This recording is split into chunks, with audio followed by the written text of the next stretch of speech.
PowerPoint? Yes. Yes. Okay, thank you.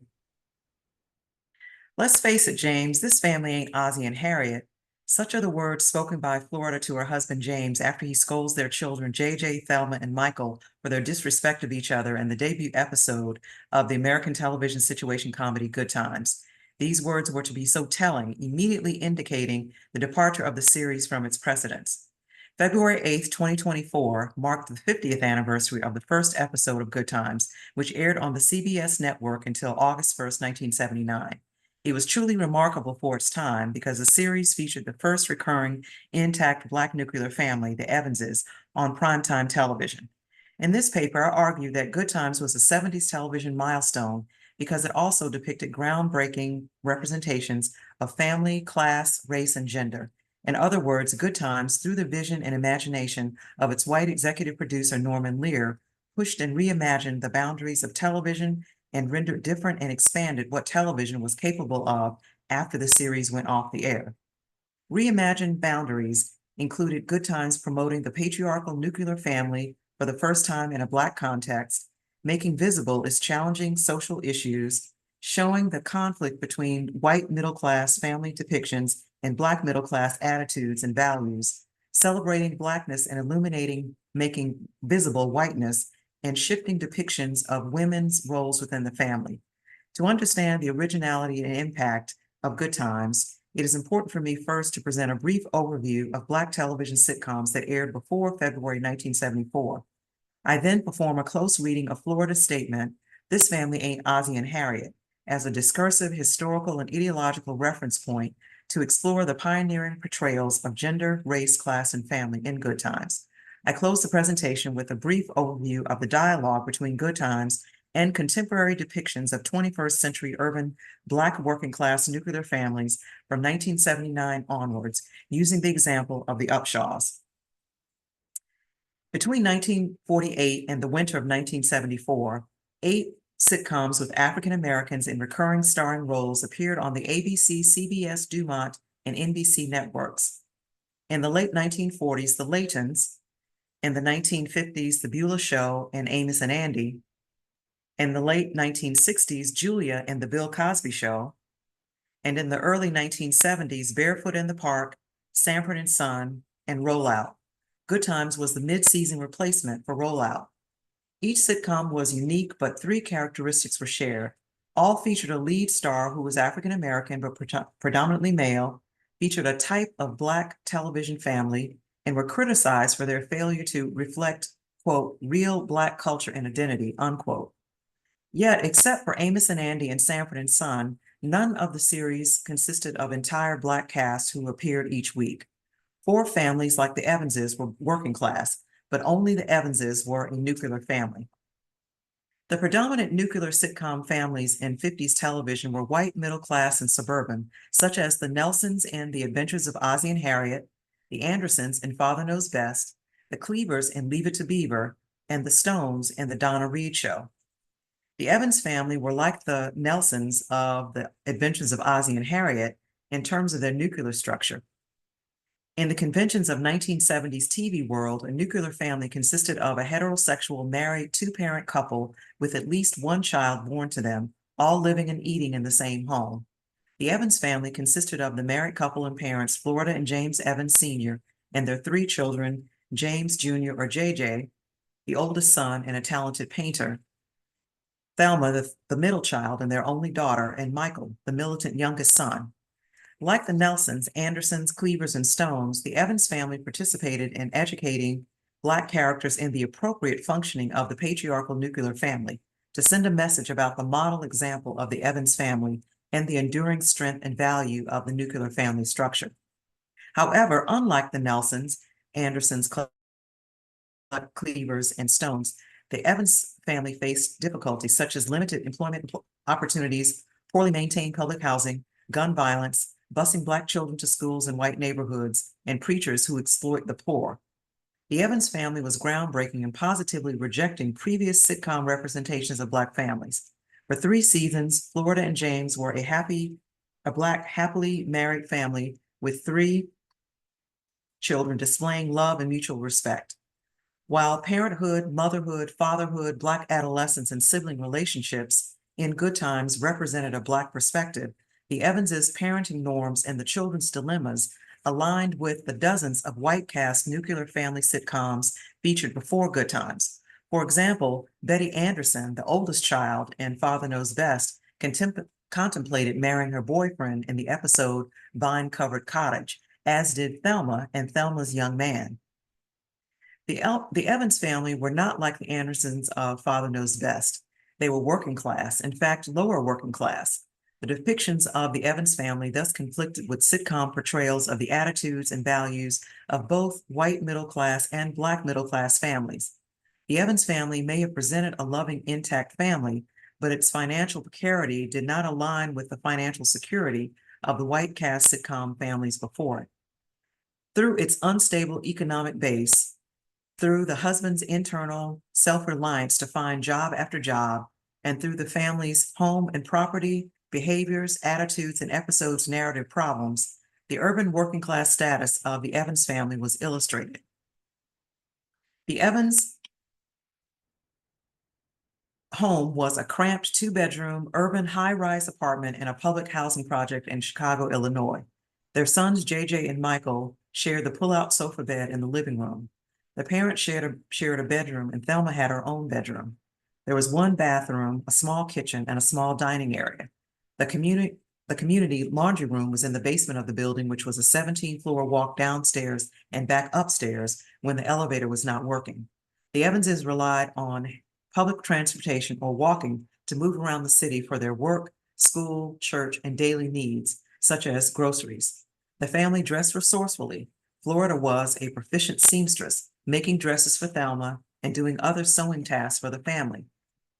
Although Florida was at first depicted as a stay-at-home wife and mother, by season 2 she held a part-time job. While James was the patriarchal family breadwinner, he often dealt with job insecurity due to the larger context of his inadequate education and had to work multiple low-paying jobs to pay their rent and utilities. Any medical care the family needed, including surgeries and dental work, were highlighted as serious issues in episodes about making ends meet and strategies for paying for those needs.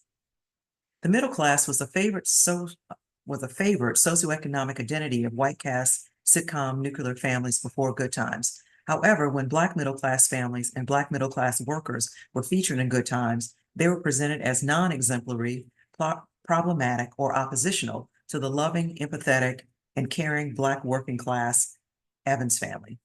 The episode Thelma's African Romance Part 1 illustrates the Evanses' conflict with Black middle class attitudes and values through the representation of the assistant dean, an African-American male who represented Black middle class workers in higher education. As a type of middle manager, the assistant dean was unsympathetic and insensitive to the concerns of the college students. Such depictions, in this case of an uncaring Black American university administrator, served as a contrast to uplift the Evans family as a model of working class family to be emulated. The Evans family were also not like the Stones of the Donna Reed show in terms of their African-American race and culture.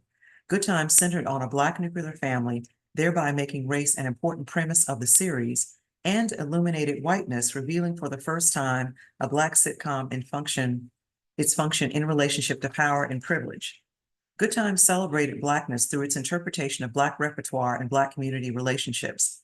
Black repertoire encompasses the specific devices, techniques, expressive art forms, or products of people of Africana descent that form part of their culture and include such artifacts and practices as orature and orator.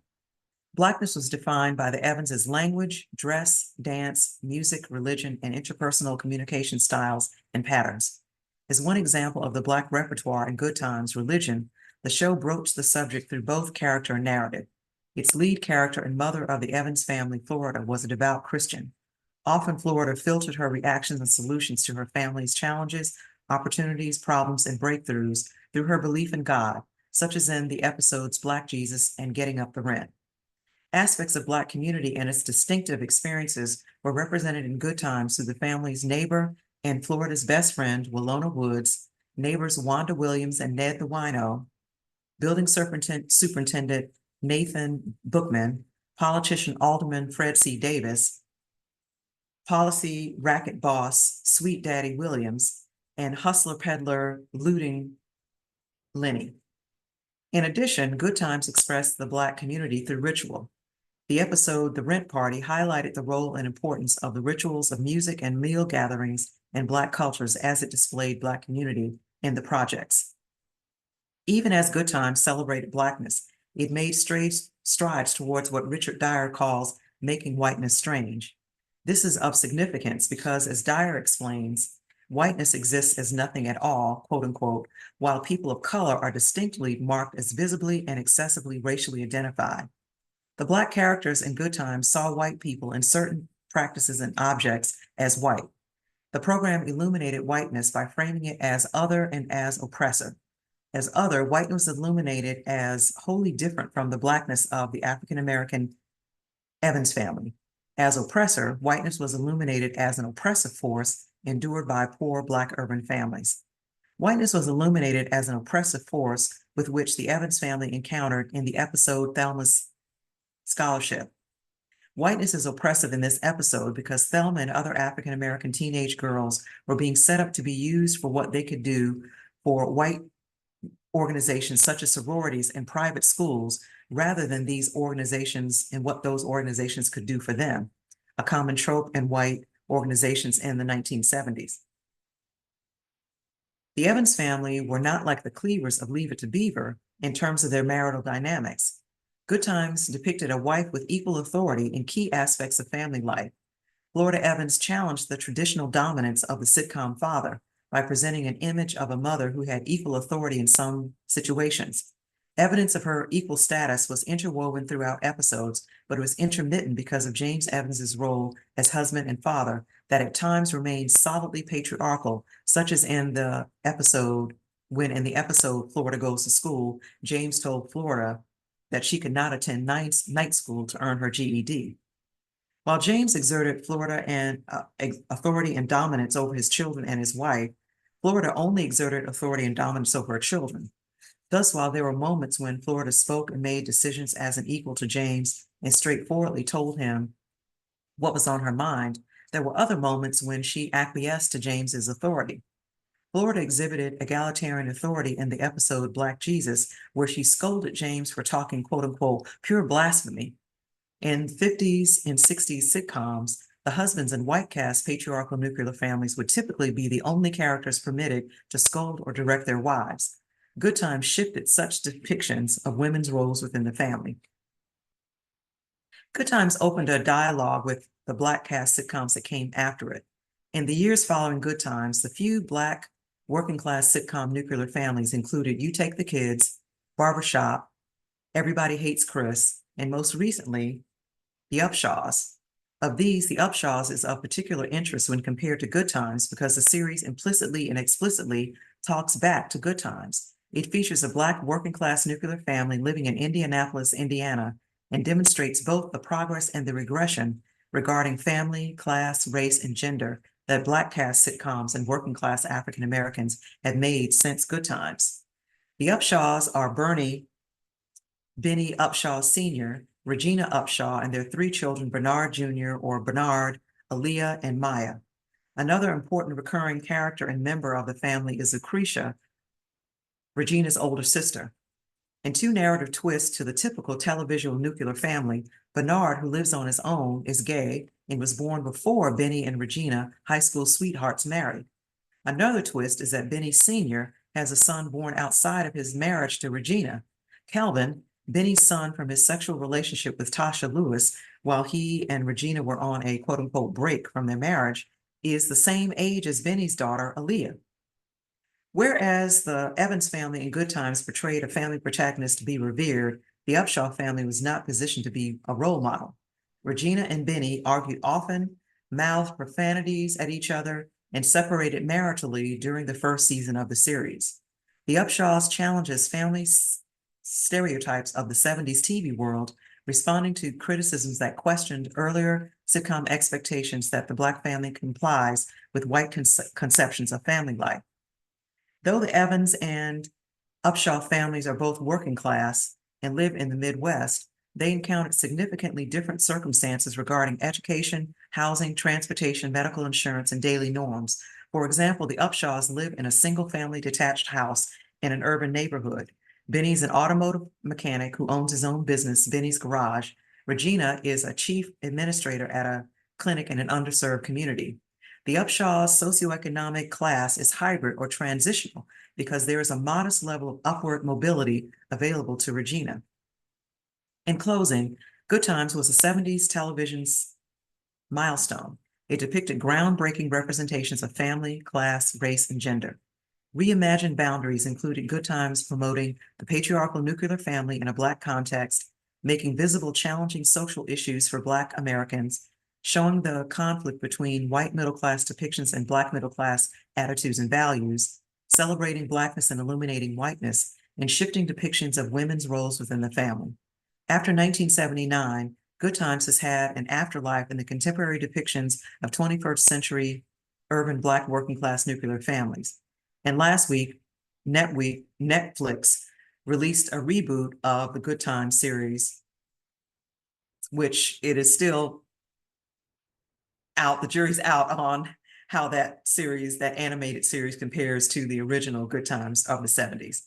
Since Good Times came on the scene, television for African Americans on and off the screen has never been the same. It blew up important social and cultural preconceptions.